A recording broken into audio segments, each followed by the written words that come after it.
형제자매님들 평안하셨습니까?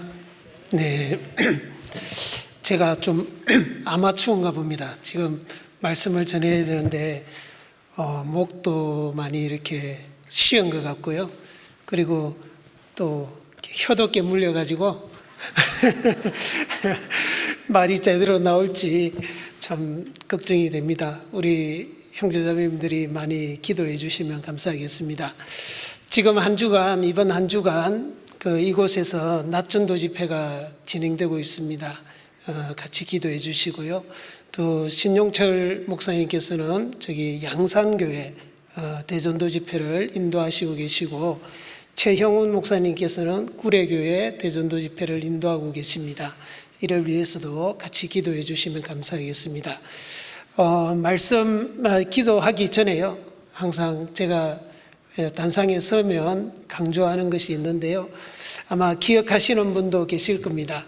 우리가 말씀 배울 때 꼭 두 가지 마음 가지고 이렇게 말씀을 배워주셨으면 고맙겠다라고 그때 말씀을 드렸는데요. 혹시 기억하고 계신 분들도 있을 것이라 생각합니다. 자, 먼저 하나는 기대하는 마음입니다. 하나님이 오늘 나에게 어떤 말씀을 주실까? 하나님이 주시는 그 말씀을 내가 꼭 얻어먹어야 되겠다라는 그 간절히 기대하는 마음을 가지고 하나님의 말씀을 배우셔야 됩니다. 예레미야 15장 16절에 보시면 나는 주의 이름으로 일컬음을 받는 자라 내가 주의 말씀을 얻어먹었사오니 라고 말씀하고 있습니다. 하나님의 말씀을 우리가 부지런히 얻어먹어야 됩니다. 어떤 사람이 많이 얻어먹을까요? 시편 81편 10절에 보시면 내 입을 넓게 열라 내가 채우리라 그랬습니다. 우리의 마음의 입과 우리의 영혼의 입을요 최대한 크게 열으셔야 됩니다. 그래서 풍성히 하나님의 말씀을 얻어먹는 우리들이 되어야 됩니다. 그러기 위해서는 기대하는 마음으로 하나님의 말씀을 꼭 배워주시고요. 자, 두 번째는 기도하는 마음입니다.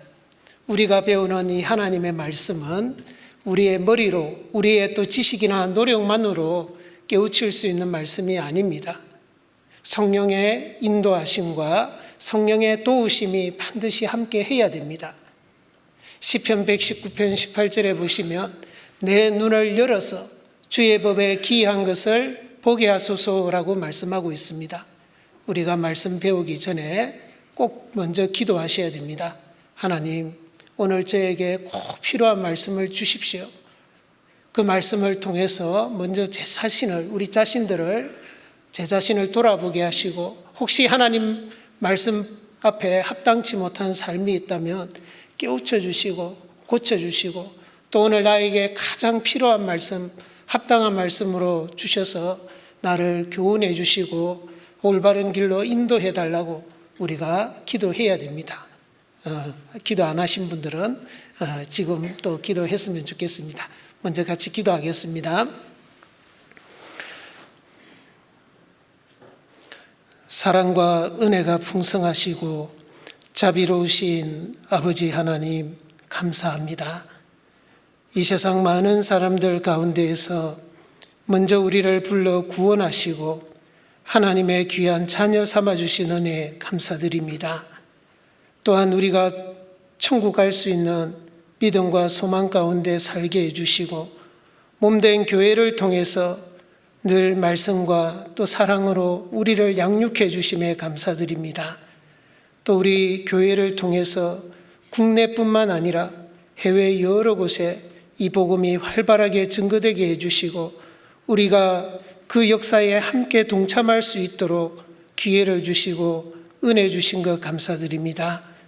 주님 앞에 가는 그날까지 우리의 믿음이 더욱 자라게 해주시고 또 우리가 이 거룩한 몸된 교회 가운데서 함께 동력하며 주님 맞이할 수 있도록 도와주시기를 간구드립니다.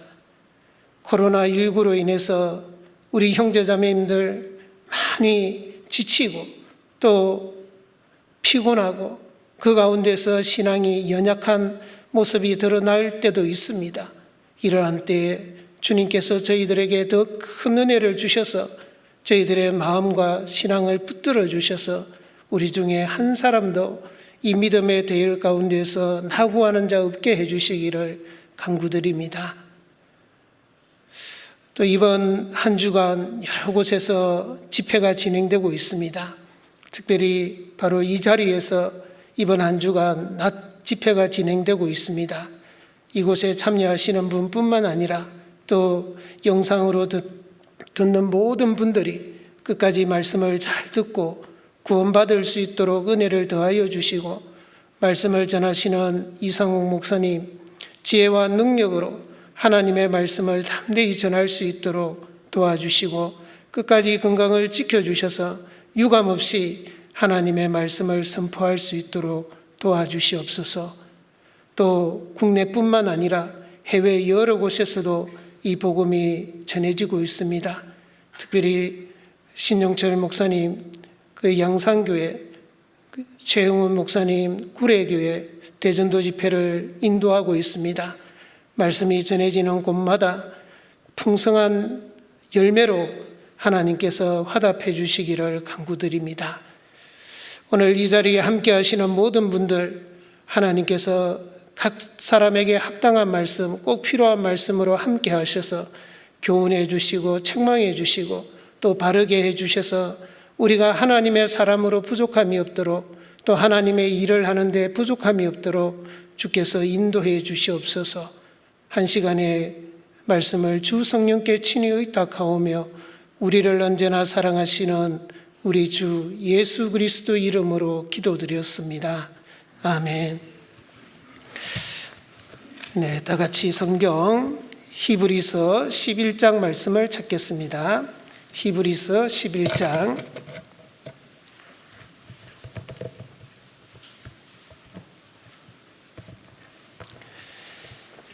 히브리서 11장 7절 말씀입니다. 히브리서 11장 7절 말씀 한 구절이니까 같이 읽도록 하겠습니다. 믿음으로 노아는 아직 보지 못하는 일에 경고하심을 받아 경외함으로 방주를 예비하여 그 집을 구원하였으니 이로 말미암아 세상을 정죄하고 믿음을 쫓는 의의 후사가 되었느니라. 코로나19 때문에 참 많이 답답하시고 힘드시죠? 코로나19 작년 2월부터 시작해서 아직까지도 계속 진행 중에 있습니다. 우리는 한 번도 가보지 못한 길을 지금 걸어가고 있습니다. 예레미야 23장 10절에 있는 말씀처럼 인생의 길이 걷는 자에게 있지 않다라고 말씀하셨습니다. 걸음을 지도하는 자가 걷는 자에게 있지 않다라고 했습니다. 잠언 16장 9절에는 사람이 마음으로 자기의 길을 계획할지라도 그 걸음을 인도하는 자는 여호와시니라라고 말씀하셨습니다. 우리는 그러한 삶을 지금 살아가고 있습니다. 자, 코로나19 얼마나 답답합니까? 하지만 언젠가는 반드시 끝날 겁니다. 전도서 3장 1절에 천하의 범사가 기한이 있다라고 말씀하셨기 때문에 이 코로나19도 언젠가는 기한이, 종식이 분명히 올 것입니다. 머지않아 오리라 믿습니다. 그러면 우리는 이것이 끝날 때까지 어떤 마음으로 이 시기를 지내야 할까요? 그냥 마냥 손 놓고 이 시기가 끝나기를 기다리고만 있어야 될까요? 아닐 겁니다. 시편 1편 3절에 보시면 저는 시냇가에 심은 나무가 시절을 쫓아 과실을 맺으며 그 잎사귀가 마르지 아니함 같으니 그 행사가 다 형통하리로다 그랬습니다. 저는 시냇가에 심은 나무가 시절을 쫓아 과실을 맺는다 그랬습니다. 저와 여러분들은 시냇가에 심은 나무처럼 시절을 쫓아 과실을 맺어야 됩니다. 우리가 많은 열매를 맺어야 됩니다. 항상 맺어야 될 열매들도 있습니다. 성령의 열매, 의의 열매, 빛의 열매, 전도의 열매, 이것들은 항상 맺혀야 되고 항상 우리가 노력해야 됩니다. 하지만 하나님이 특별하게 또 허락하시는 때가 있습니다. 그럴 때는 우리는 또 하나님이 허락하시는 그때그때에 맞는 열매를 맺어야 됩니다. 형통할 때에는 기쁨과 감사의 열매를 맺어야 되겠죠. 공고한 때에는 깊이 생각하고 또 감사하는 열매도 맺어야 됩니다. 우리가 어떤 인내, 시련과 연단을 받는 시기에는 인내의 열매도 맺어야 됩니다. 여러분들, 우리가 그런 열매를 맺는 그런 또 시기가 되어야 됩니다. 코로나19로 인해서 우리는 신앙의 큰 기로에 서 있습니다. 앞으로 나아갈 것이냐, 뒤로 물러갈 것이냐, 이런 큰 기로에 서 있습니다. 우리는 만약에 우리가 세상 풍조에 밀려서 세상 사람들과 같이 허우적대면서 이 코로나를 그냥 핑계 삼아서 살아간다면 우리의 신앙은 날로 퇴보해 갈 것입니다. 우리는 그렇게 살아서는 안 되겠죠. 우리는 어떻게 하든지 앞으로 전진해야 됩니다. 전진하기 위해서는 우리는 선으로 악을 이겨야 됩니다. 이 악한 세월, 악한 시대를 우리는 선으로 이겨내야 됩니다. 신앙에 오히려 분기점이 될 수도 있다라는 것이죠. 그동안 바빠서 많이 읽지 못했던 성경도 우리는 더 읽을 수 있습니다. 그동안 또 시간이 없어서 다 하지 못했던 기도도 더 할 수 있습니다. 그동안 또 일 때문에, 직장 때문에 가족들과의 어떤 대화나 또 가족들을 챙겨보지 못했다면 이런 시기에 우리는 또 그런 기회를 삼을 수도 있습니다. 우리가 악을 선으로 선용하는 것은 우리에게 남겨진 숙제라는 것을 생각하시면 감사하겠습니다. 그래서 우리 모두가 이 악한 시대를 선으로 이길 수 있는 그런 우리들이 되었으면 좋겠습니다.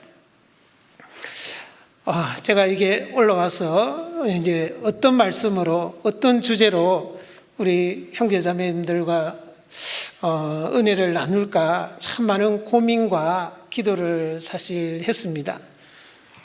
근데 이제 엎친 데에 덮쳤다고 제가 또 내일 성경 아카데미가 이게 연달아 있다 보니까 이걸 제대로 준비를 못하지는 않았나 하는 생각도 들고요. 제가 지금 고비 사막을 넘고 있구나. 고비가 이렇게 많이 겹쳐가지고요. 제 개인의 고비 사막을 지금 건너고 있는 것 같습니다.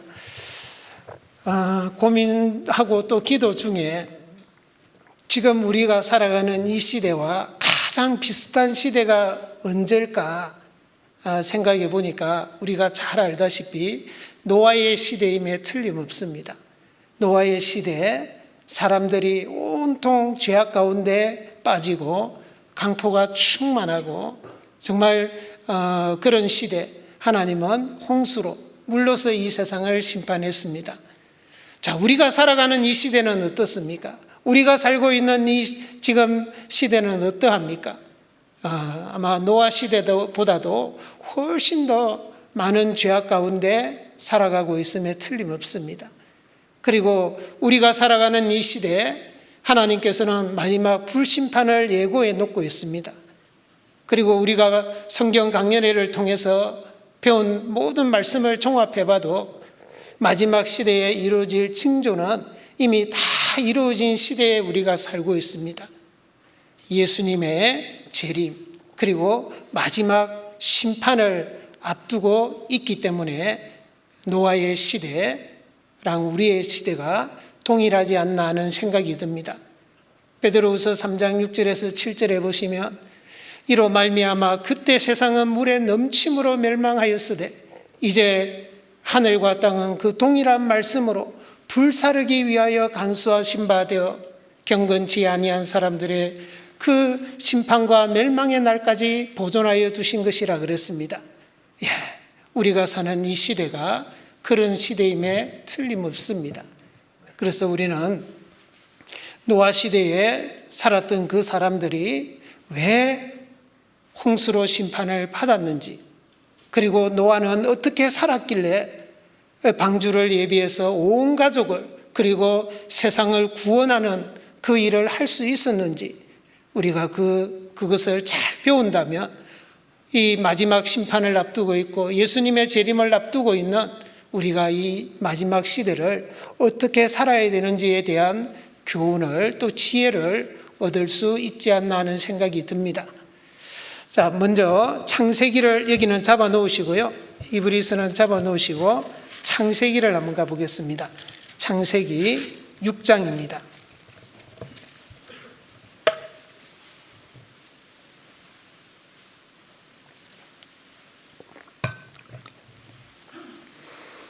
창세기 6장 5절 말씀입니다. 5절 제가 읽어드리겠습니다. 여호와께서 사람의 죄악이 세상에 관영함과 그 마음의 생각의 모든 계획이 항상 악할 뿐임을 보시고 땅 위에 사람 지으셨음을 한탄하사 마음에 근심하시고 가라사대 나의 창조한 사람을 내가 지면에서 쓸어버리되 사람으로부터 육축과 기는 것과 공중의 새까지 그리하리니 이는 내가 그것을 지었음을 한탄함이니라 하시니라. 그 다음에 13절입니다. 13절 말씀은 같이 읽겠습니다.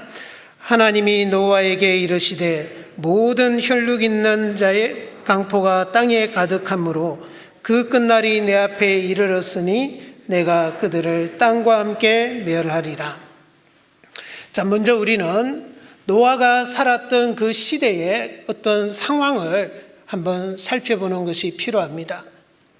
자, 노아가 살았던 그 시대의 사람들의 생각이요, 그리고 행동이, 생각도 악했고 행동도 강포하고 완전히 폐괴했다 그랬습니다. 폐괴했다 말은 완전히 타락하고 부패됐다라는 그런 뜻입니다.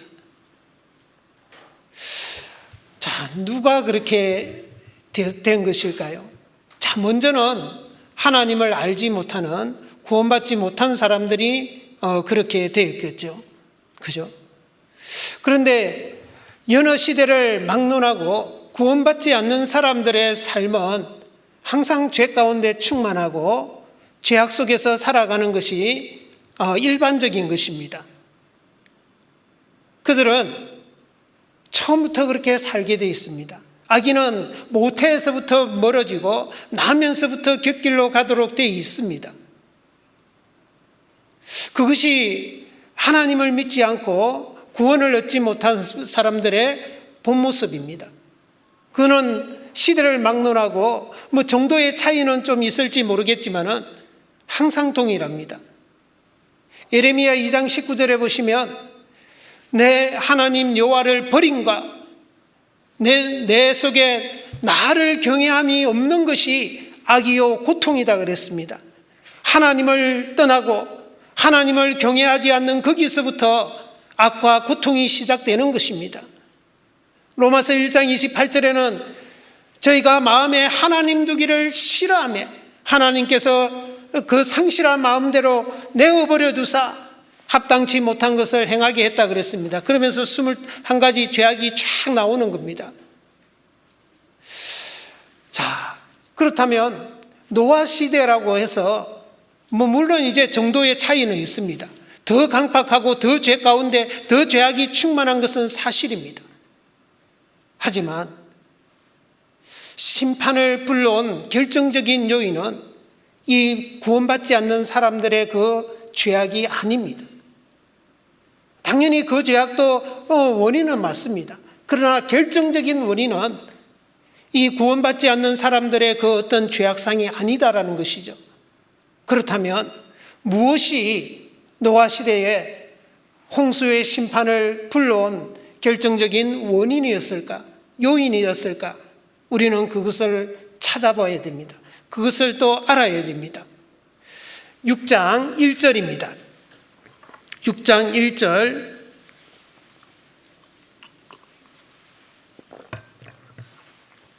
자, 1절에서 3절까지 1절에서 3절까지 제가 읽어드리겠습니다.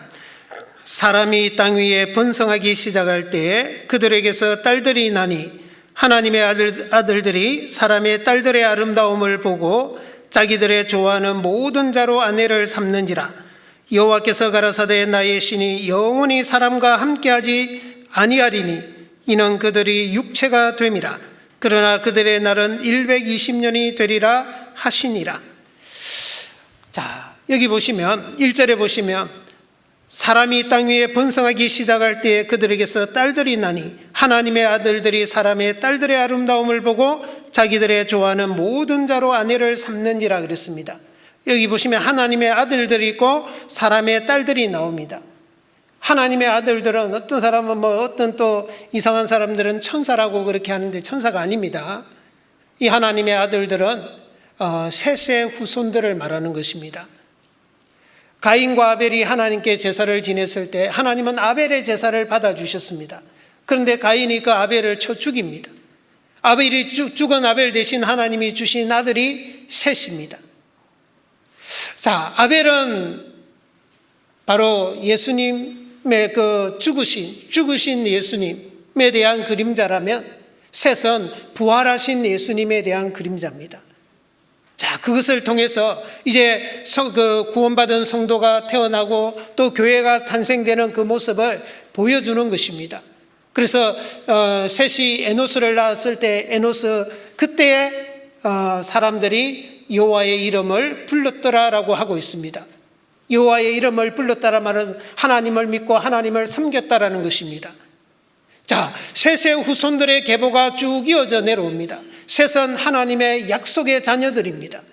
그 약속의 자녀들이 이 노아 시대 창세기 6장에 와서 사람의 딸이라는 것은 가인의 후예들을 말하는 것입니다. 왜 딸이라고 표현했을까요? 성경에서는 상속권은 아들에게만 있습니다. 그래서 하나님의 나라 상속권은 아들에게만 주어집니다. 그래서 하나님의 아들 바로 셋의 후손들에게만 하나님의 그 천국이 상속되어 있는 것입니다. 가인의 딸들에게는 그러니까 사람의 딸들 가인의 후예들은 육신으로 살아갔고 이 세상에서만 오로지 목표를 두고 살아갔고 그들은 문명과 예술과 기술을 개발하는 거기에만 몰두하고 살았던 것입니다. 오로지 이 세상에만 소망을 두었던 자들이죠. 그런데 이 가인의 셋의 후예들이요 가인의 후예들과 완전히 섞여버린 겁니다. 그것이 정말 하나님의 마음을 가장 아프게 한 것이고 그것이 노아 시대에 홍수로 심판을 받게 했던 결정적인 이유입니다. 여러분들, 그리스도인이 얼마나 중요하다라는 것을 우리는 한번 생각해 봐야 됩니다. 이 세상 사람들이, 구원받지 않는 사람들이 죄 가운데 살아가고 하나님을 대적하며 살아가는 것은 당연합니다. 그런데 그리스도인들이 하나님을 섬겨야 되고 세상과 구별되어야 되는 우리가 만약에 세상과 섞여버리고 구원받지 않는 사람들처럼 살아간다면 이 세상은 더 이상 희망이 없는 것입니다. 희망이 없을 때는 심판을 해야 됩니다. 또 다른 새로운 시작을 위해서라도 심판이 내려져야 되는 것입니다. 그 심판을 막는 역할을 하고 있는 것이 누굽니까? 그것이 바로 저와 여러분들입니다. 에스겔, 여기도 좀 줄이 하나이신 분은 그러면 창세기다가 좀 잡아주시고요. 두 개이신 분은 창세기도 좀 잡아주시면 감사하겠습니다. 에스겔 22장입니다. 에스겔 22장.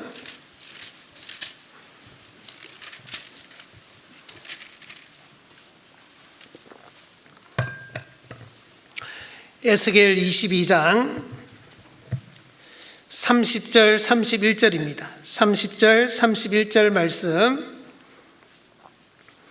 같이 읽겠습니다. 이 땅을 위하여 성을 쌓으며 성 무너진 데를 막아서서 나로 멸하지 못하게 할 그 사람을 내가 그 가운데서 찾다가 얻지 못한 고로 내가 내 분으로 그 위에 쏟으며 내 진노의 불로 멸하여 그 행위대로 그 머리에 보응하였느니라. 나 주 여호와의 말이니라.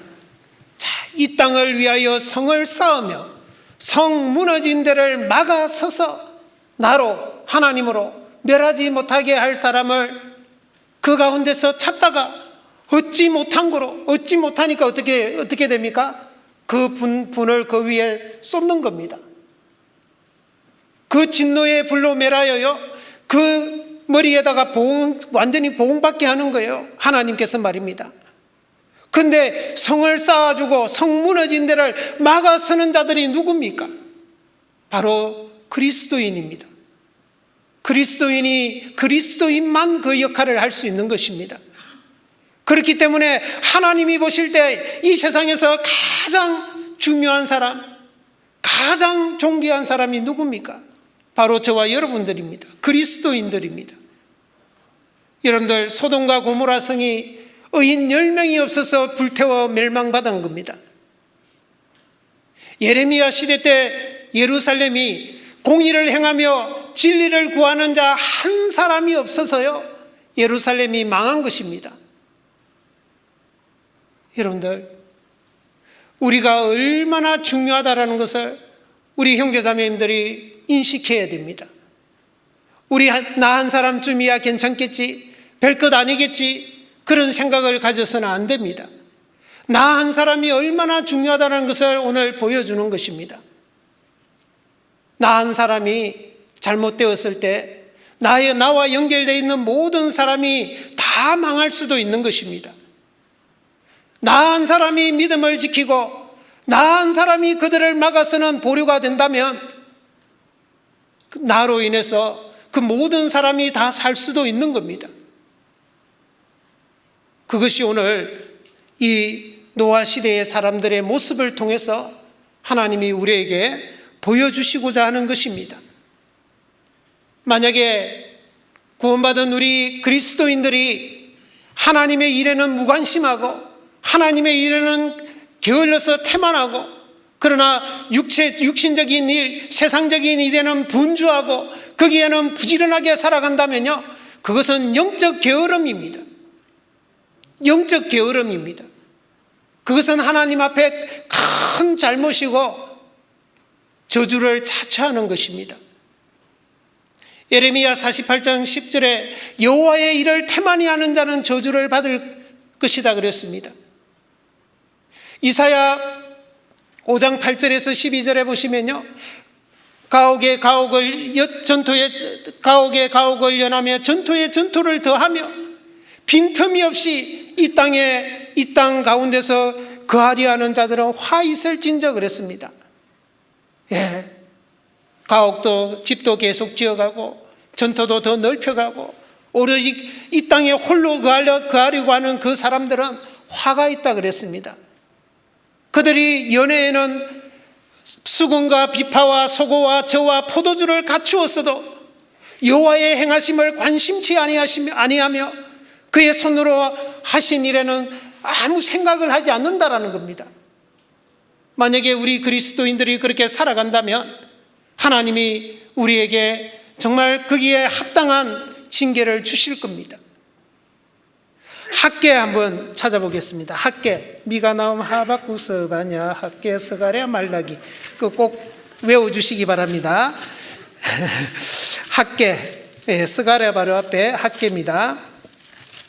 학계 1장 5절에서 제가 읽어드리겠습니다. 5절부터 제가 읽어드리겠습니다. 그러므로 이제 나 만군의 여호와가 말하노니 너희는 자기의 소위를 살펴볼지니라.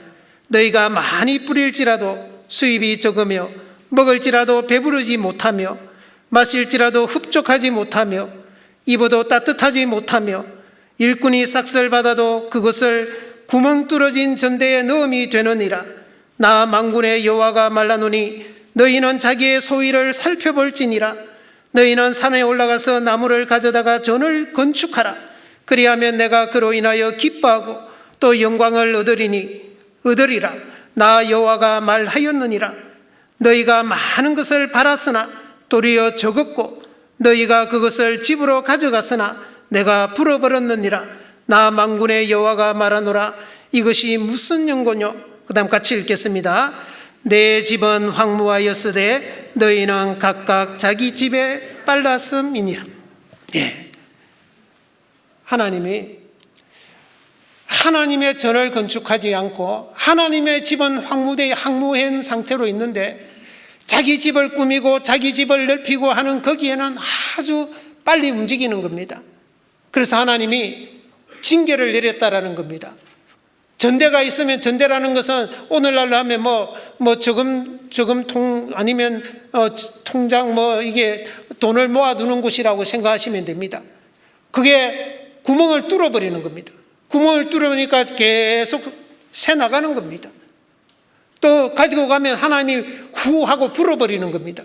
날아가 버리는 겁니다. 재산이 날아가고 재물이 날아가고 날아가는 겁니다. 왜 그렇다고요?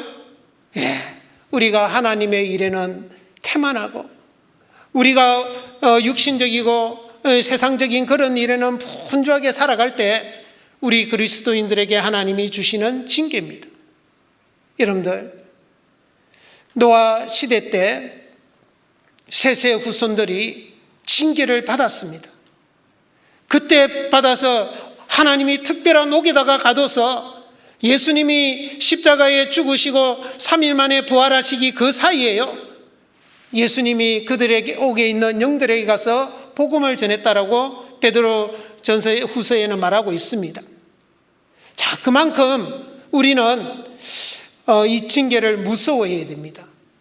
우리가 그리스도인들이 제대로 살지 못하면 정말 허송세월하게 되고 징계받아서 우리의 삶이 완전히 주님 보시기에 아무것도 남지 않은, 아무런 영광이 없는, 상급이 없는 그런 삶으로 맞춰질 수 있다는 것을 생각해야 됩니다.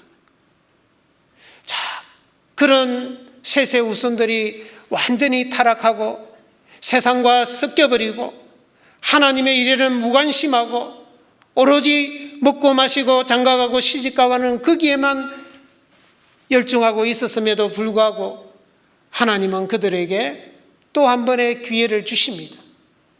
창세기 6장으로 다시 돌아갑니다. 창세기 6장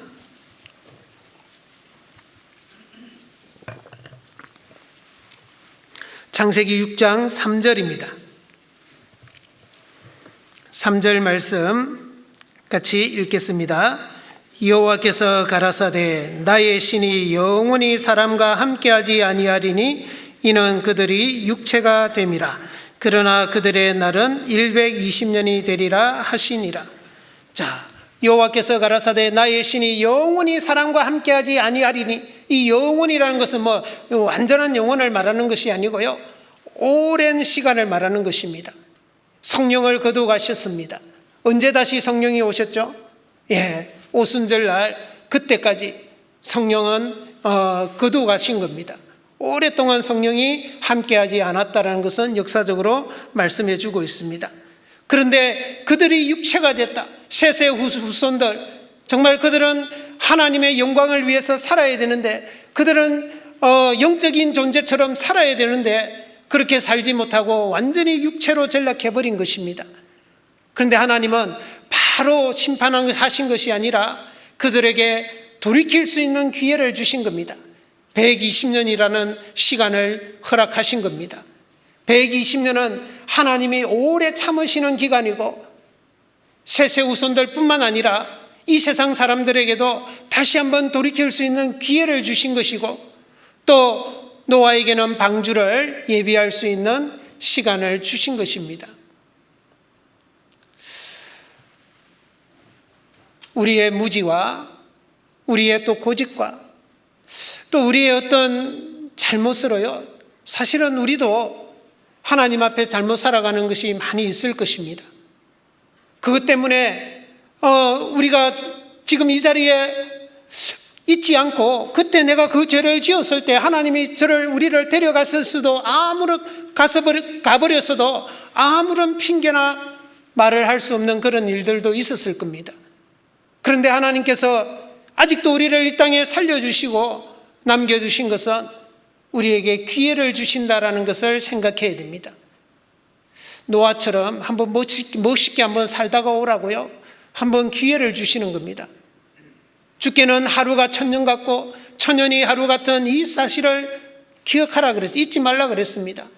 주의 약속은 어떤 이에 더디다고 생각하는 것 같이 더딘 것이 아니라 오직 너희를 대하여 오래 참으사 아무도 멸망치 않고 다 회개하기에 이르기를 원하시느니라. 예, 이거는 물론 구원받지 않는 사람들을 향해서 하시는 말씀입니다. 하지만 하나님은 구원받은 우리에게도 오래 참아주십니다. 오래 참아주시고 다시 회개하고 돌이켜서 새로운 마음으로 살기를 원하십니다. 여러분들 요한계시록 3장 15절에서 19절에 보시면 아시아의 7교회 중에 라오디게아 교회의 이야기가 나옵니다. 자, 그들은 차지도 아니하고 더웁지도 아니하고 미지근하여 내 입에서 토하여 내치리라라는 그런 미지근한 신앙생활을 하고 있었습니다. 그런데 그들은 또 말로서는 나는 부자다, 부여하여 부족한 것이 없다 그랬습니다. 근데 하나님께서는 그들에게 뭐라 그랬습니까?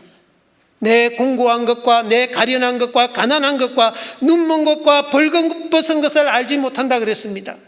그래서 하나님은 내게서 연단한 금을 사서 부유하게 하고, 무엇이 진짜 부유한 겁니까? 금을 사서, 믿음이 부유한 겁니다. 부유하게 해라. 믿음에서 부유하게 해라는 겁니다. 흰옷을 사서 입어 벌거벗은 수치를 보이지 않게 해라 그랬습니다. 흰옷이 무엇입니까? 구원의 옷이고 또 성도들은 세마포 옷입니다. 그 더러워졌다면 정말 빨아야 되는 겁니다. 그리고 안약을 눈에 발라 보게 하라 그랬습니다. 우리의 영적인 눈이 어두워져 가기도 합니다.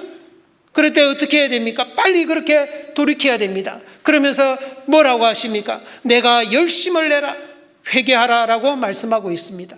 하나님은 우리에게도 다시 한번 기회를 주신다라는 것을 생각해야 됩니다. 그 기회를 우리는 잘 사야 됩니다. 그런데 노아 시대의 사람들, 또 셋의 후손들, 그 기회를 사지 못했던 겁니다. 하나님이 120년을 기다려 주셨는데 그들은 그 기회를 사지 못하고 그냥 오로지 육신적인 것에만 관심을 가지고 육신적인 것만 추구하다가 홍수로 멸망을 받았습니다. 마태복음은 24장 35절에서 37절에 노아의 때와 같이 인자의 임함도 그러하리라.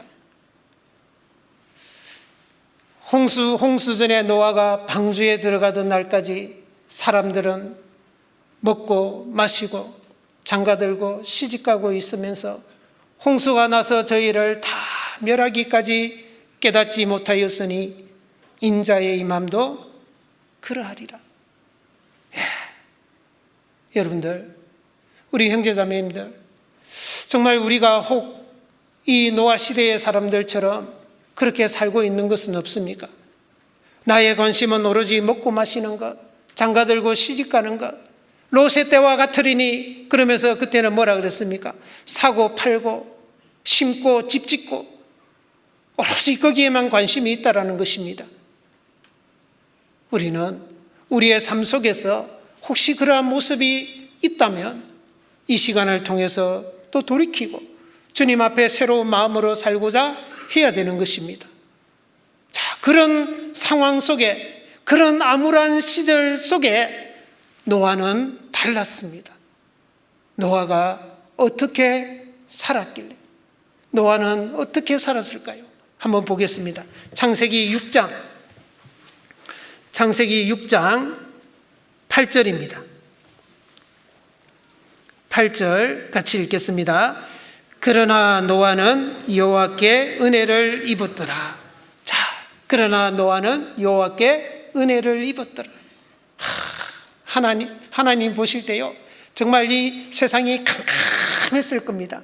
그죠? 세상 사람들은 원래 어둠이고, 근데 셋의 후손들이 다 어둠 속으로 가버렸으니까 얼마나 캄캄했겠습니까? 그런데 그 캄캄한 속에 한 줄기 빛과 같은 존재가 있었던 것입니다. 그가 바로 노아입니다. 그죠?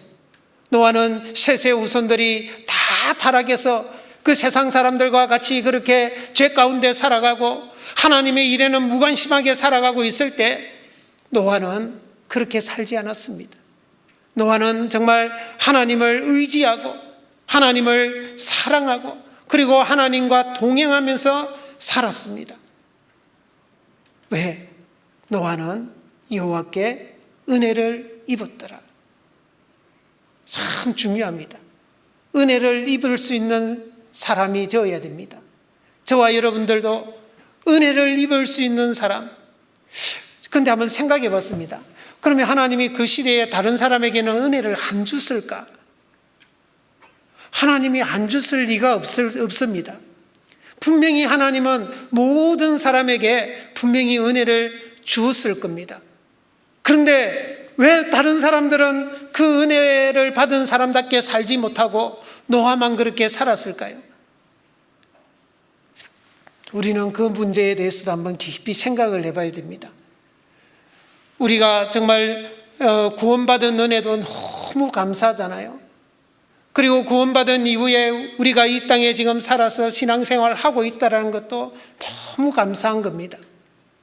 정말 받은 은혜를 감사하게 생각하고 그 받은 은혜가 크다라는 것을 안다면 그 은혜에 보답하고자 하는 삶으로 살아갈 것입니다. 그런데 그 은혜를 망각하고 잊어버리고 그 은혜가 별것 아니라고 생각하고 살아간다면 아마 은혜를 받았어도 그 은혜를 보답하고자 하는 마음이 적을 겁니다. 여러분들, 은혜를 입었다라는 말은요, 하나님의 그 사랑하심과 또 하나님의 기뻐하심을 입었다라는 뜻입니다. 하나님이 노아를 보실 때 얼마나 기뻤겠습니까? 마음이 정말 얼마나 흐뭇하고 시원했겠습니까? 오로지 그 노아를 통해서 하나님은 새로운 시작을 계획하고 계신 것입니다. 노아에게 정말 한 가닥 희망이 주어진 것입니다. 자, 그런 노아는 그러면 어떻게 살았을까요? 자, 9절입니다. 9절 말씀 같이 읽겠습니다. 노아의 사적은 이러하니라. 노아는 의인이요 당시에 완전한 자라. 그가 하나님과 동행하였으며. 자, 노아의 사적이라는 것은 어떤 개인의 어떤 업적이나 뭐 이런 뜻을 말하는 겁니다. 노아의 사적은 이러하니라. 노아는 의인이요. 물론 이제 구원받았다라는 그 자체가 또 의인이죠. 근데 그것만 말하는 것이 아닙니다. 구원받고 또 실제로 도덕적으로나 또 행함으로나 의롭게 살았다라는 것입니다. 자, 우리는 은혜 받은 자는 마땅히 그렇게 살아야 되겠죠. 은혜 받은 자가 만약에 내 마음대로 내가 하고 싶은 대로 그렇게 살아간다면 그것은 합당치 않을 겁니다. 비록 노아는 셋의 후손들이 다 타락해서 정말 죄 가운데 살아가고 하나님의 일에는 무관심했지만은 그럴 때도 노아는 그들을 본받지 않았습니다. 그들과 함께 타락하지 않았습니다. 그는 오로지 하나님이 주신 그 은혜를 생각하고 그 은혜를 보답하고자 하는 마음을 붙잡고요, 그 믿음을 지키기 위해서 무던히 노력했을 겁니다. 얼마나 힘들었을까요? 자, 세상 사람들이 죄 가운데 살아가는 그 모습만 바라봐도 우리는 마음이 상합니다. 의로운 심령이 상하게 되어 있습니다. 그런데 하물며 같은 믿음을 가진 같이 천국 간다고 하는 그 사람들이 마저 타락해서 죄 가운데 살아가고 하나님의 일에는 관심 없이 살아가고 오히려 노아 같은 그런 사람을 더 이렇게 비난하고 그렇게 한다면 얼마나 더 힘들었겠습니까? 그걸 한번 우리는 생각해 봐야 됩니다. 노아의 어떤 그 삶이 너무나 힘들었을 것이다. 그래서 에스겔 14장 14절에는 비록 노아, 다니엘, 욥 이 세 사람이 거기 있을지라도 그들은 자기의 의로 자기의 생명만 건지리라 했거든요. 자기 의로 자기의 생명을 건질 수 있는 성경의 세 사람 중에 바로 노아가 들어가는 겁니다. 대단하지 않습니까? 노아는 처음에 잡았던 그 확실한 것을요, 끝까지 잡고 간 것입니다. 여러분들, 구원받은 그리스도인의 삶의 모습이 마땅히 그렇게 해야 되지 않습니까? 노아가 이렇게 살아가는 것은 우리 그리스도인들의 그 모습을 보여주는 것입니다.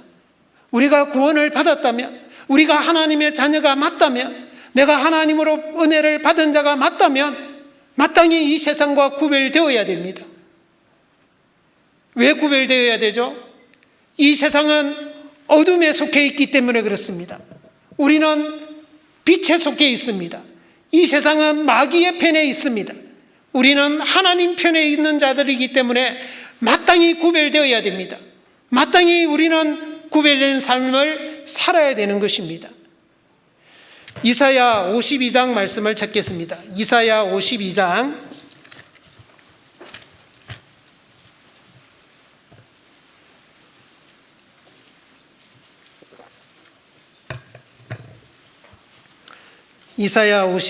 11절 말씀입니다.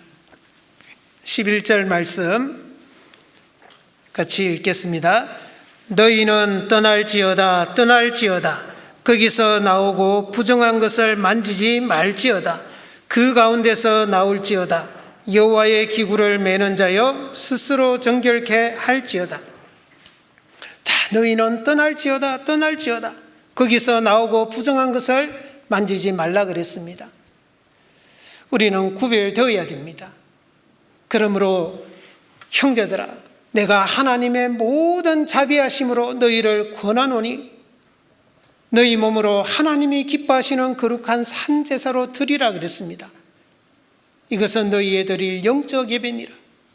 너희는 이 세대를 본받지 말고 오직 마음을 새롭게 함으로 변화를 받아 하나님의 선하시고 기뻐하시고 온전하신 뜻이 무엇인지 분별하라 그랬습니다. 고린도 후서 6장 14절에서 7장 1절에 보시면요, 너희는 믿지 않는 자와 멍해를 같이 하지 말라 그랬습니다. 의와 불법이 어찌 함께하며 빛과 어둠이 어찌 사귀며 그리스도와 벨리알이 어찌 조화되며 믿는 자와 믿지 않는 자가 어찌 상관하며 하나님의 성전과 우상이 어찌 일치가 되리요. 우리는 살아계신 하나님의 성전이니라 그랬습니다. 그래서 저희 중에 나와서 따로 있고 부정한 것을 만지지 말라 그랬습니다. 그러므로 이 약속을 가진 우리가 하나님을 두려워하는 가운데서 거룩함을 온전히 이루어 육과 영의 온갖 더러운 것에서 자기를 깨끗게 하자 그랬습니다. 예, 그게 그리스도인의 본 모습이 되어야 됩니다. 그게 저와 여러분들이 정말 추구해야 될 삶의 모습이 되어야 됩니다.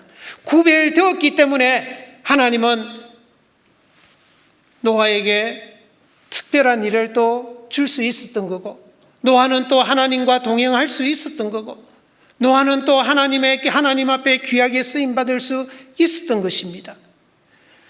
다시 창세기 6장으로 돌아갑니다. 창세기 6장 9절입니다. 창세기 6장 9절. 노아의 사적은 이러하니라. 노아는 의인이요 당세의 완전한 자라. 그가 하나님과 동행하였으며. 자, 노아는 하나님과 동행했다라고 성경은 말씀하고 있습니다. 노아는 신앙적으로나 도덕적으로나 또 행함으로나 정말 의롭고 정직하게 살았습니다. 그죠? 뿐만 아니라 하나님과 동행하는 삶을 살았다라고 성경은 말씀하고 있습니다. 여러분들, 하나님과 동행한다라는 것이 무슨 뜻일까요? 하나님의 뜻을 알고 하나님의 뜻대로 살아가는 삶이 바로 동행입니다. 그것은 하나님을 기쁘시게 하는 삶입니다. 창세기 5장 22절에 보면 노아는 무드셀라를 낳은 후에요 300년간 하나님과 동행했다라고 기록하고 있습니다. 그리고 그것을 히브리서 11장 5절에는 하나님을 기쁘시게 하는 증거를 얻었다라고 말씀하고 있습니다. 동행한다라는 것은 하나님을 기쁘시게 하는 거다. 하나님을 기쁘시게 하는 것은 하나님의 뜻을 알고 하나님의 뜻대로 행하는 것입니다. 하나님이 기뻐하시는 것은 하고 하나님이 싫어하는 것은 하지 않는 그런 삶이 하나님과 동행하는 삶이죠. 자, 이 동행하기 위해서는 우리가 어떻게 살아야 될까요? 동행을 하려면, 두 사람이 만약에 동행을 하려면 어떻게 해야 됩니까? 두 사람이 뜻이 같아야 됩니다. 뜻이 맞아야 됩니다.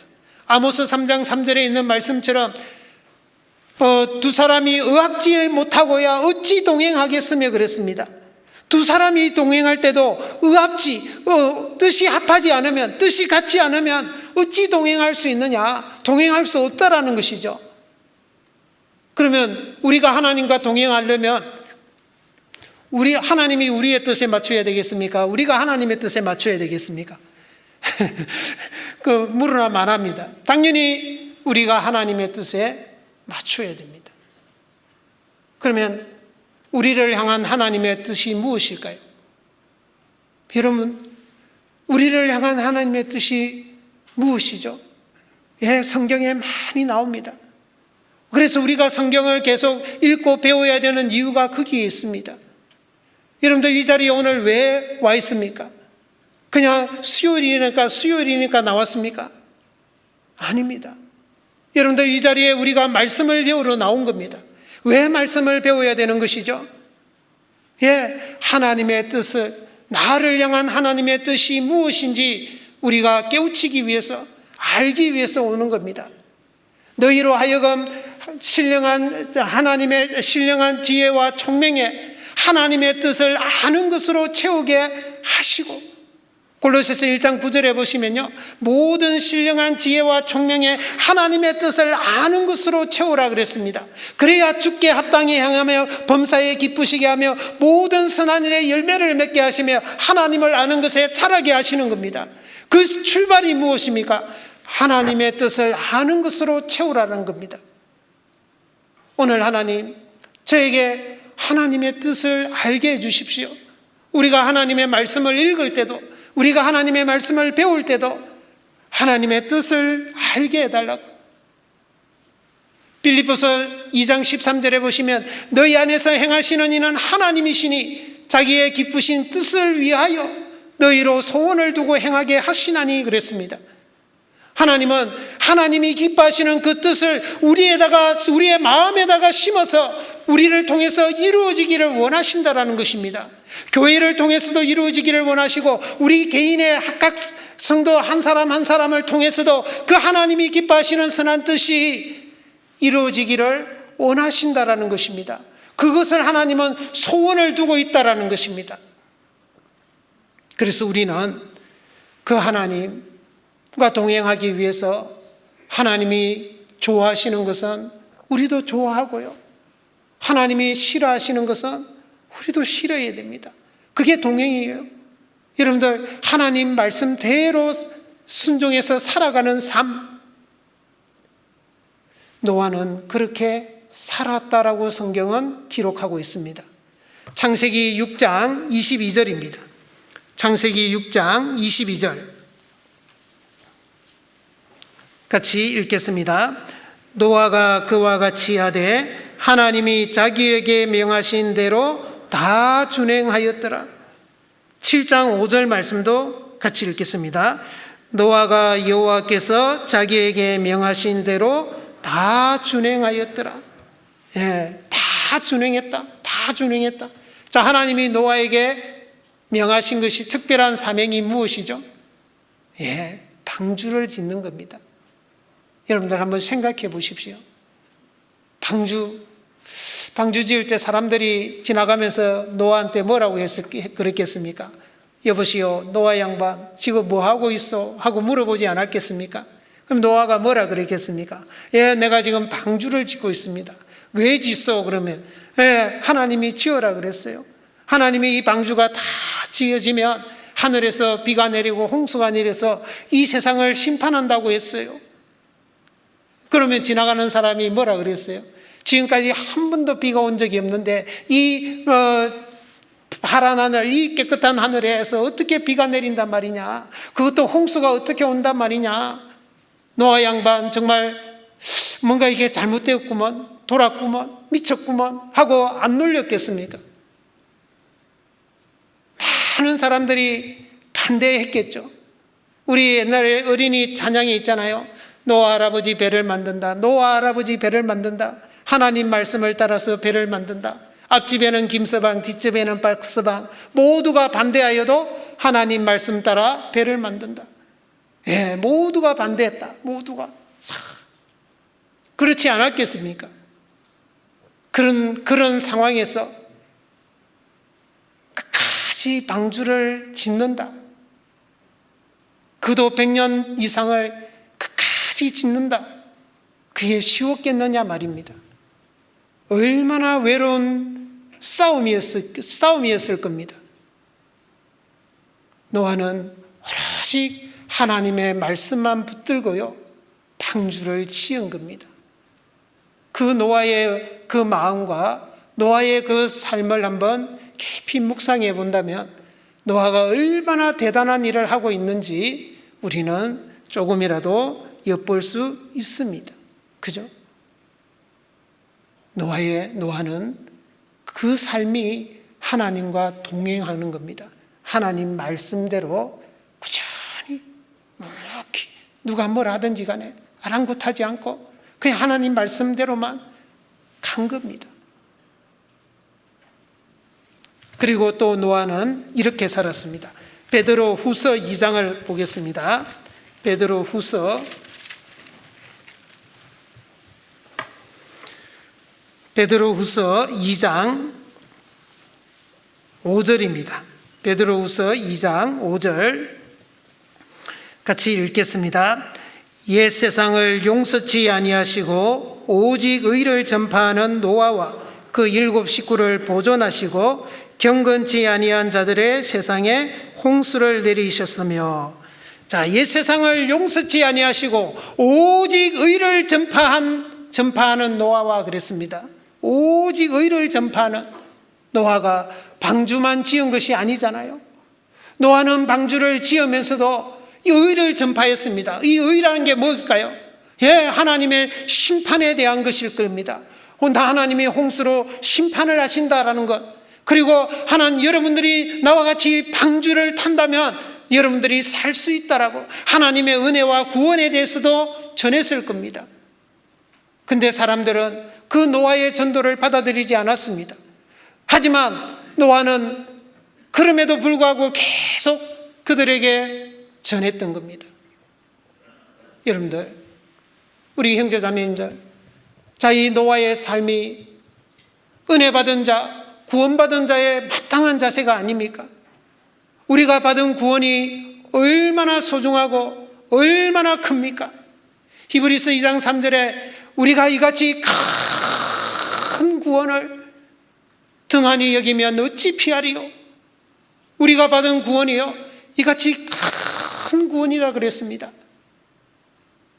우리 하나님이 그렇게 말씀하시는데 우리도 그렇게 여겨야 되고 받아들여야 되지 않습니까?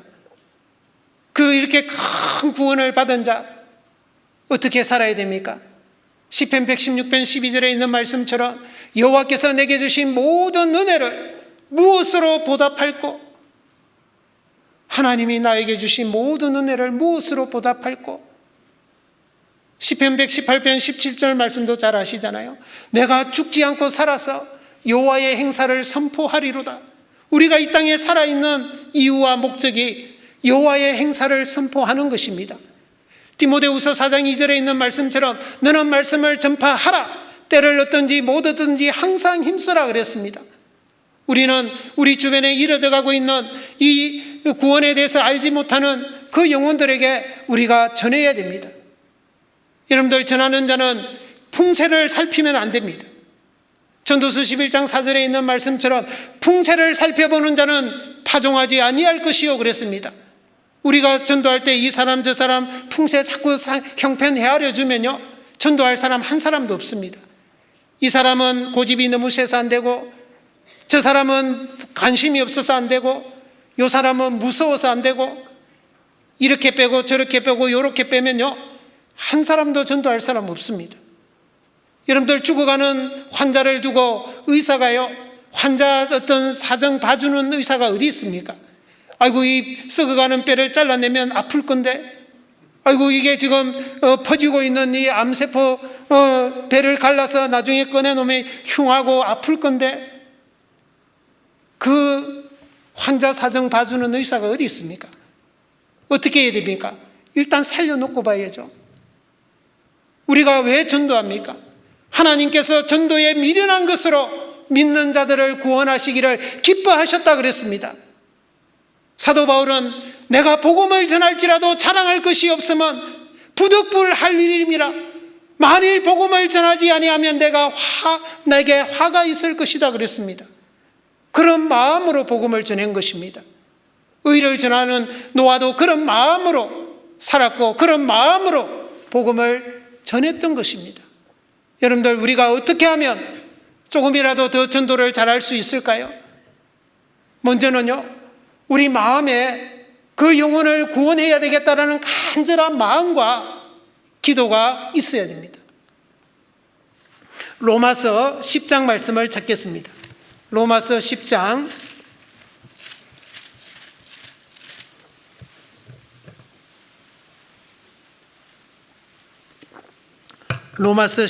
1절 말씀입니다.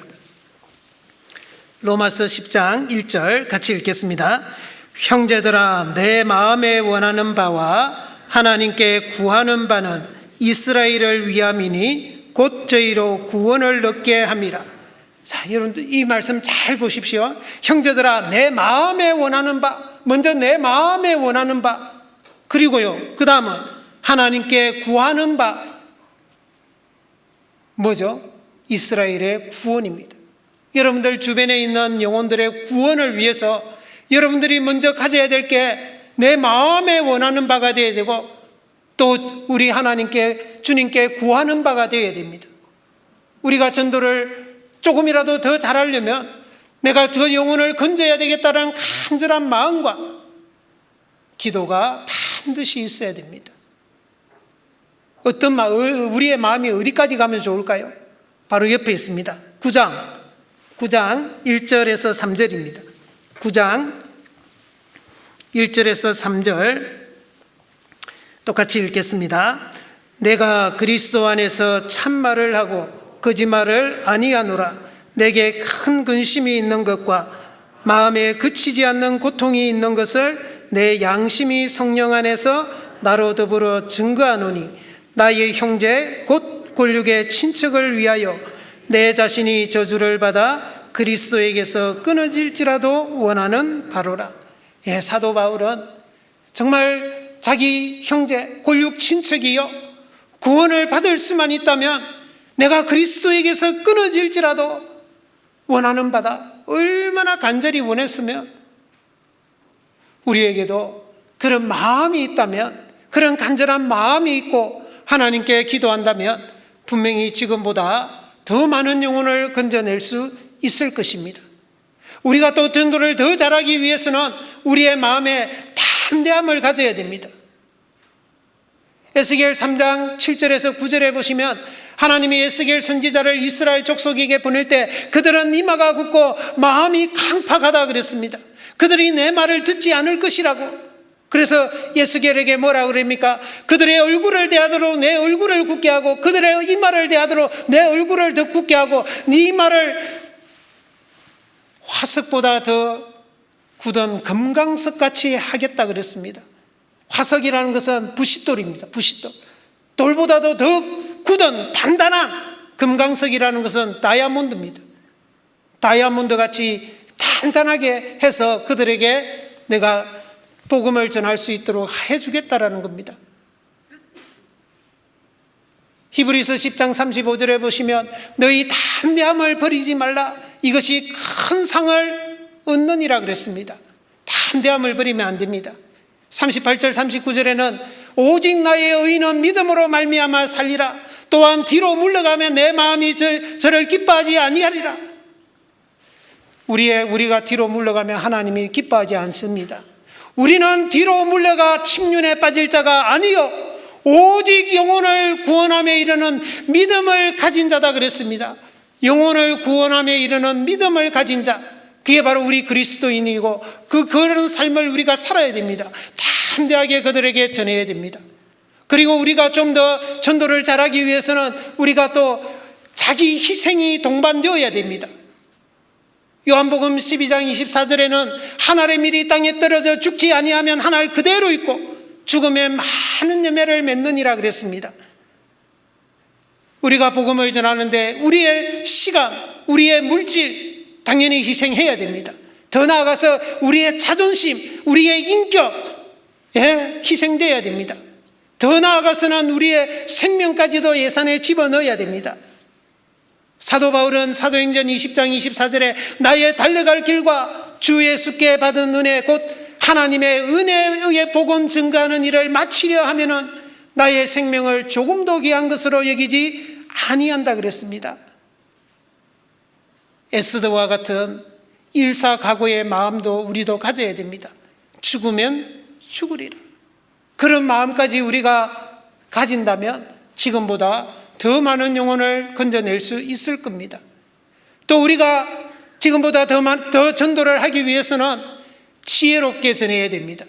지혜롭게. 마태복음 10장 말씀을 찾겠습니다. 마태복음 10장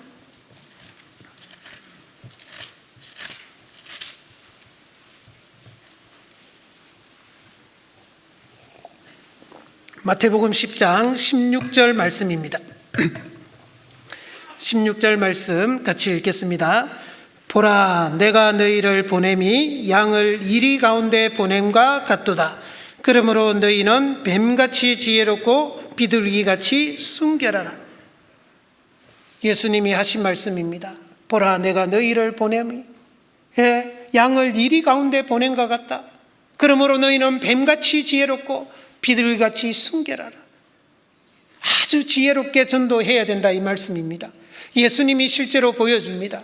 예수님은 요한복음 1장에서 나다나엘을 전도할 때는 그 마음에 간사함이었고 네가 무화과 나무 아래에 있을 때 보았다. 예수님의 신적인 어떤 능력을 나타내서 나다나엘이 구원을 얻게 합니다. 요한복음 3장에는 니고데모에게 전도할 때 거듭나라라고 외치면서 전도했습니다. 요한복음 4장 사마리아 여자에게는 물에서 시작해서 생수를 주고 네가 나에게 구하면 영원히 목마르지 않는 생수를 주겠다 그랬습니다. 관심을 쫙 유도해 가잖아요. 그리고 요한복음 5장에는요 38년 된 병자는 그 병을 고쳐주면서 또 전도합니다. 요한복음 6장에는 오병이어의 기적을 일으키고 나서 예수님은 생명의 떡, 자신이 예수님이 생명의 떡이고 생명의 피다라는 것을 떡과 산피에 대해서 이야기를 하면서요 그들에게 복음을 전하는 겁니다. 요한복음 8장에는 간음 중에 잡힌 여자에게는 죄 문제를 해결해 주면서 복음을 전합니다. 아주 다양하게 말입니다. 한 가지 방법으로 전하는 것이 아닙니다. 사도 바울도 그렇게 했습니다. 고린도전서 9장 19절 이하에 쭉 보면 사도 바울이 내가 모든 사람에게 자유하였으나 스스로 모든 사람에게 종이 된 것은 더 많은 사람을 얻고자 합니다. 유대인들에게는 내가 유대인과 같이 율법 아래 있는 자들에게는 내가 율법 아래 있는 자들 같이 율법 없는 자들에게는 내가 율법 없는 자 같이 약한 자들에게는 내가 약한 자들 같이 내가 여러 모양으로 사람들에게 전한 것을 아무쪼록 몇몇 사람이라도 더 구원을 받게 하고자 그렇게 한 것이다라고 간증하고 있습니다. 여러분들, 형제자매님들, 우리는 너무나 지혜가 부족합니다. 우리는 한 가지 방법으로 그렇게만 전도하려고 하면 안 됩니다. 하나님께 지혜를 구해야 됩니다. 하나님께 지혜를 구하면 우리가 생각지도 못한 그 방법으로 그 사람에게 접근하고 그 사람이 복음을 받아들일 수 있는 그런 어떤 마음이 될 수도 있다는 걸 우리는 생각해야 됩니다. 우리가 지금보다 더 그렇게 전도하기를 간절히 소원한다면 분명히 더 많은 사람들이 구원을 받을 것이 틀림없습니다.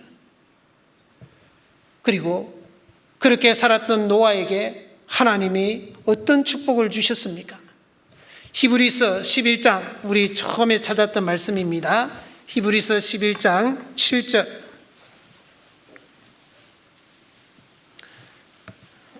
같이 읽겠습니다. 믿음으로 노아는 아직 보지 못하는 일에 경고하심을 받아 경외함으로 방주를 예비하여 그 집을 구원하였으니 이로 말미암아 세상을 정죄하고 믿음을 쫓는 의의 후사가 되었느니라. 노아는 방주를 예비했다 그랬습니다. 하나님이 하라는 대로 만듭니다. 재료도 하나님이 하라는 대로 잣나무로, 크기나 모양도 하나님이 만들어라는 대로 만듭니다. 방주는 예수님에 대한 모형이고 교회에 대한 모형입니다. 하나님이 허락하시는 구원의 길은 노아 시대는 노아의 방주밖에 없습니다. 그것은 오늘날 바로 예수님만이 구원을 얻을 수 있는 유일한 길입니다. 다른 이로서는 구원을 얻을 수 없나니 천하 인간의 구원 얻을 만한 다른 이름을 우리에게 주신 일이 없습니다. 사도행전 4장 12절에 있는 말씀처럼 말입니다.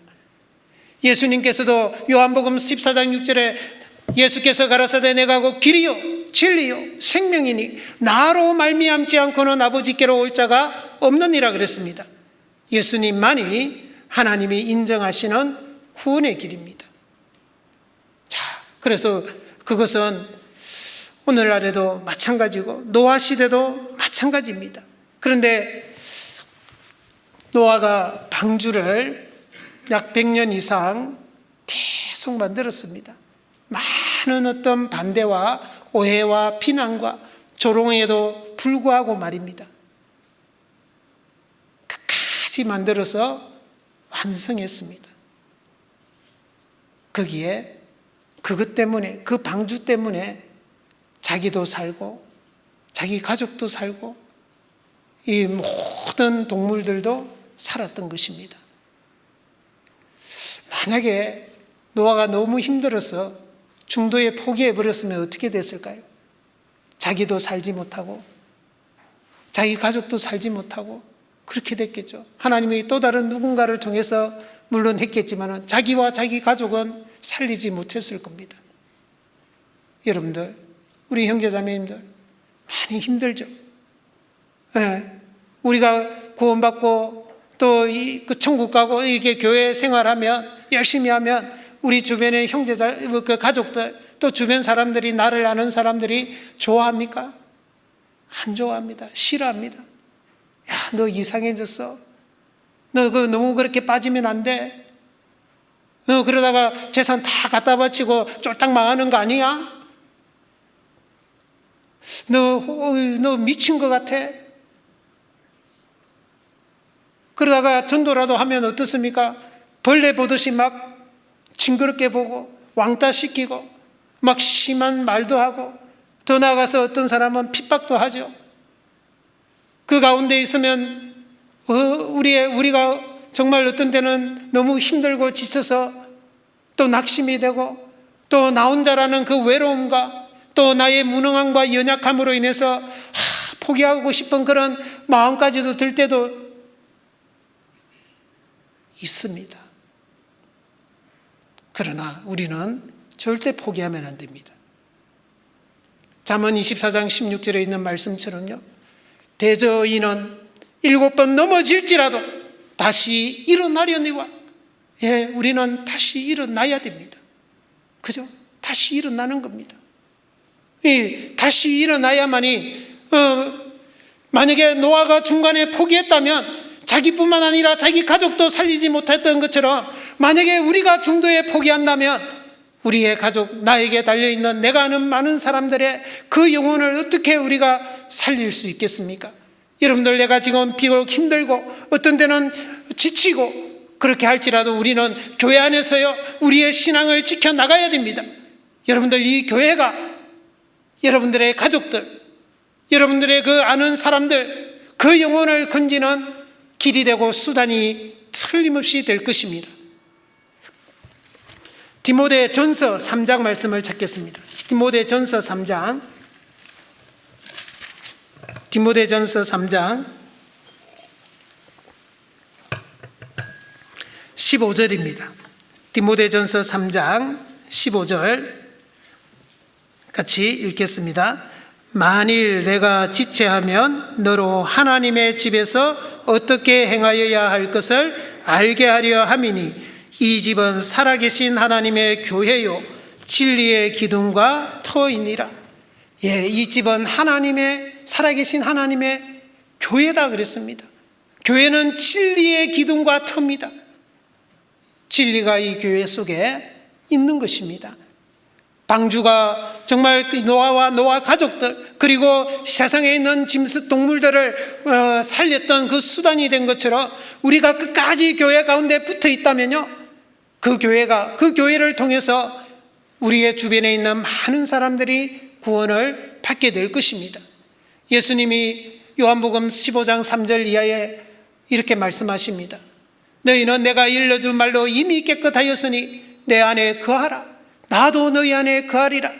가지가 포도나무에 붙어있지 아니하면 절로 과실을 맺을 수 없음같이 너희도 내 안에 있지 아니하면 그러하리라. 나는 포도나무요 너희는 가지니 저가 내 안에 내가 저 안에 있으면 이 사람은 과실을 많이 맺나니 나를 떠나서는 너희가 아무것도 할 수 없음이니라. 우리는 무조건 붙어 있어야 됩니다. 붙어 있어야 돼요. 그리고 붙잡아야 돼요. 뭘 붙잡아야 돼요? 말씀을, 하나님의 약속의 말씀을 붙잡아야 됩니다. 사도행전 16장 31절에 말씀하시기를 주 예수를 믿으라. 그리하면 너와 내 집이 구원을 얻으리라. 그 약속의 말씀을 붙잡고요, 우리는 어떻게 해야 됩니까? 앞만 보고 계속 달려가야 됩니다. 앞만 보고 달려가야 돼요. 빌립보서 3장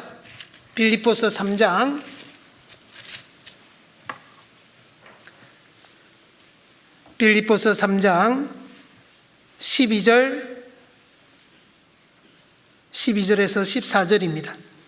12절에서 14절 말씀 같이 읽겠습니다. 내가 이미 얻었다 함도 아니요 온전히 이루었다 함도 아니라 오직 내가 그리스도 예수께 잡힌 바 된 그것을 잡으려고 쫓아가노라. 형제들아, 나는 아직 내가 잡은 줄로 여기지 아니하고 오직 한 일, 즉 뒤에 있는 것은 잊어버리고 앞에 있는 것을 잡으려고 표대를 향하여 그리스도 예수 안에서 하나님이 위에서 부르신 부름의 상을 위하여 쫓아가노라. 뒤에 있는 것은 잊어버려야 됩니다. 지금까지 살아온 것, 내가 어떻게 살았든지 간에 그는 이미 지나간 겁니다. 잊어버려야 됩니다. 잘 살아온 것도 잊어버려야 되고 못 살아온 것도 잊어버려야 됩니다. 우리는 지금부터는 앞만 보고 달려가야 됩니다. 앞만 보고 정말 표대를 향해서 그리스도 예수 안에서 하나님이 위에서 부르신 부름의 상을 바라보고요, 정말 주 예수를 믿으라. 그리하면 너와 내 집이 구원을 얻으리라는 그 말씀이 이루어지는 그날을 우리는 그리고 그날을 바라보면서요, 묵묵히 정말 끝까지 달려가야 됩니다. 끝까지 달려간다면 고린도전서 15장 58절에 있는 말씀처럼 그러므로 사랑하는 형제들아, 경고하며 흔들리지 말며 항상 주의 일에 더욱 힘쓰는 자들이 되라.